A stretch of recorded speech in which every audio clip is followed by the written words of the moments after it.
గంజాయి తాగి మాట్లాడతాడు ఆయన. గంజాయి ఆయన గంజాయి నాని నోట్లప్పుడు గంజాయి ఉంటుంది, ఒక పక్క ఇది ఉంటుంది పాన్పరాలు, ఆ పాన్పరాలో గంజాయి మాట్లాడతాడు. అలాంటి వాడికి చెప్పినా మీ విలువ తక్కువ, నా విలువ తక్కువ. అమ్మా ఆయన కర్మకొద్దాలు చంద్రబాబు నాయుడు పెట్టిన భిక్ష ఇవాళ కొడాల నాని అనే వ్యక్తి గురించి మాట్లాడాలంటే మాకే సిగ్గేస్తుంది. ఒక మతి లేనటువంటి గంజాయి నాని గురించి మాట్లాడే పరిస్థితి మాకు లేదు.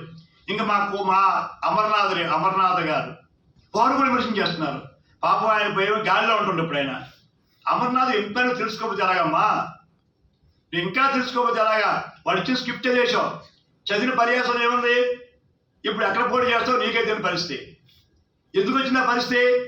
అందుచేత వ్యక్తిత్వం కాపాడుకోవాలి అమర్నాథ్, కుటుంబం తన ప్రతిష్టను కాపాడుకోవాలి. వాడు ఏదో పదవి ఇచ్చాడని చెప్పి పదవి దిగజారిపోతే నువ్వే ఇబ్బంది పడుతున్నావు.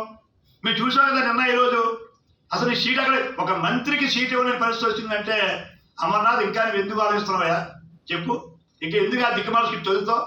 వాళ్ళు స్క్రిప్ట్ ఇవ్వడగానే నువ్వు దొరికో. పాపం జగన్మోహన్ రెడ్డికి అమర్నాథ్ అనేటువంటి మరి ఆయన దృష్టిలో పనివాడు చూసుకుని నేను చూసుకున్నాడు. ఆయన ఏది ఇచ్చి చదివేస్తాడు? పద్ధతి కాదు. నువ్వు మాట్లాడేప్పుడు ఇండస్ట్రీ తెచ్చావంటాడు అమర్నాథ్ గారు. ఓకే చెప్పమ్మా అమర్నాథ్ ఏ ఇండస్ట్రీ తెచ్చావు విశాఖపట్నానికి? ఒక్కటి చెప్పమ్మా, పేరు తెలియదు నాకు. నువ్వు చెప్పు. కోకోకోలా తెచ్చావా? ఏషియన్ పెయింట్స్ తెచ్చావా? చెప్పు నాకు, ఏం తెచ్చావు? లేదా లుల్లు తెచ్చావా? లేదా అదాని డేటా సెంటర్ తెచ్చావా? లేదా ఫ్రాంక్లిన్ టెంపుల్టన్ వచ్చి ఇచ్చావా?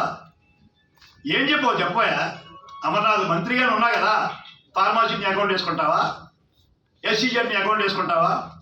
చెప్పు అమర్నాథ్. కుర్రవాడి యూత్ ఇన్స్టిట్యూషన్ తెచ్చావా? నిన్న ఐఏఎం ఓపెన్ చేశారు కదా, ఎవరు ఇచ్చారు? పెట్రోల్ యూనివర్సిటీ ఎవరు తెచ్చారు? స్కిల్ డెవలప్మెంట్ ఎవరు తెచ్చారు? మార్ట్ యూనివర్సిటీ ఎవరు తెచ్చారు? లా యూనివర్సిటీ ఎవరు తెచ్చారు? చెప్పు అమర్నాథ్. 6 లేన్ రోడ్ ఎవరు తెచ్చారు? అంకర అనంతపురం సబ్బవరం మలకగిరి రోడ్ ఎవరు తెచ్చారు? ఎవరి టైంలో ప్రారంభమైంది, ఎవరి టైంలో పూర్తయింది? నువ్వు తెచ్చిన రోడ్డు ఏమిటి? శ్రీనగర్ సఫా రోడ్ ఇప్పుడు దిక్కులేదు, దానికి 6 లేన్ రోడ్డు శాంక్షన్ అయిపోయింది. దాన్ని మళ్ళీ ఇప్పుడు దాని కోసం డిపిఆర్ మారుస్తున్నారు. చెప్పే అమర్నాథ్. ఇండస్ట్రీ చాలు మరి ఐటీ మంత్రి అనుకుంటాను. ఏంటమ్మా ఉన్న మిలియన్ టౌన్ మూసేసావు, హెచ్పిసిని తల్లేసావు. ఏంటి అమర్నాథ్? నువ్వు ఈ జిల్లా వాడు పుట్టి పెరిగావు, నీకు తెలియదు కదా. మరి ఆయనకి అక్కర్లేదు, ఆయన ఇల్లుపోయింటే జ్వర నేలమాదులు ఉన్నాయి అక్కడ, నీకే ఉన్నాయి. విస్తరణపేట ఉంది, అది ఏమవుతుందో తెలుతారు 2 నెలల తర్వాత.